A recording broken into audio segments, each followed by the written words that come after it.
ভাগ বাটোয়ারার কারণে সমস্যা হওয়ায় এই সমস্ত নিষ্ঠুর পুলিশ কর্মকর্তাদের সব গোপন বিষয় ফাঁস করে দেওয়া হচ্ছে।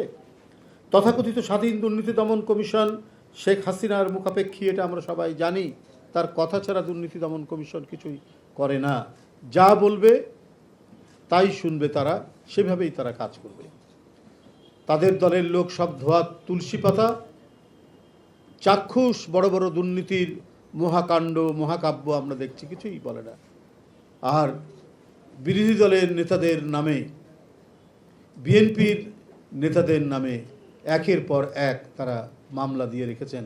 তাদের আন্দোলনের ফসল মঈনুদ্দিন ফখরুদ্দিন, সেটাকেই তারা একেবারে নানাভাবে জীবিত রাখার চেষ্টা করছেন এবং সাজা দিয়েছেন।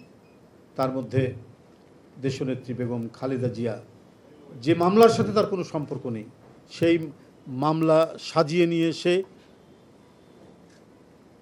এই দুর্নীতি দমন কমিশন দিয়ে মিথ্যা মামলায় তাকে ফরমাইশি সাজা দিয়ে আজ কত নিষ্ঠুরভাবে নিপীড়ন নির্যাতন চালানো হচ্ছে।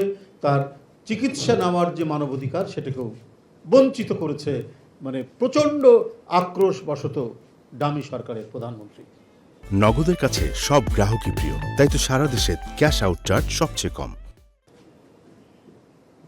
তার কোনো শক্ত মেরুদণ্ড নেই, অর্থাৎ দুর্নীতি দমন কমিশনের। কিন্তু সরকারের নির্দেশ মতো বিরোধী দলকে নির্যাতন করা আওয়ামী দুর্নীতি দমন কমিশনের কাজ। তা না হলে বিগত 15-16 বছরে আওয়ামী লুটপাটের সরকার যে অনিয়ম, অপচয় এবং মহা দুর্নীতিকে দুর্নীতি দমন কমিশন কার্পেটের তলায় ঢেকে রেখেছে, সেই কমিশনের দ্বারা প্রধানমন্ত্রীর ঘনিষ্ঠ পুলিশ এবং সরকারি ঊর্ধ্বতন কর্মকর্তাদের দুর্নীতির সঠিক তদন্ত হবে বলে জনগণ বিশ্বাস করেন না। এবং সরকারের যারা আরও মন্ত্রী এমপি রয়েছে, তাদের যেটা হবে, এরা কোনো কাজ করবে সেটা করবে না। শেখ হাসিনা যা বলবেন সেইভাবে তারা কাজ করবে।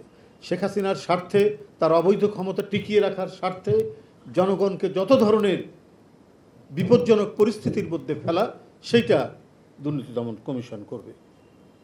বন্ধুরা আমার, পর্দাকাণ্ড, বালিশ কাণ্ড থেকে শুরু করে মতিউর কাণ্ড পর্যন্ত অসংখ্য কাণ্ড কারখানা এবং পাচারকৃত লুটের টাকার অনুসন্ধানে উদাসীনতা দীর্ঘ 1.5 দশক ধরে জনগণ দেখে আসছে।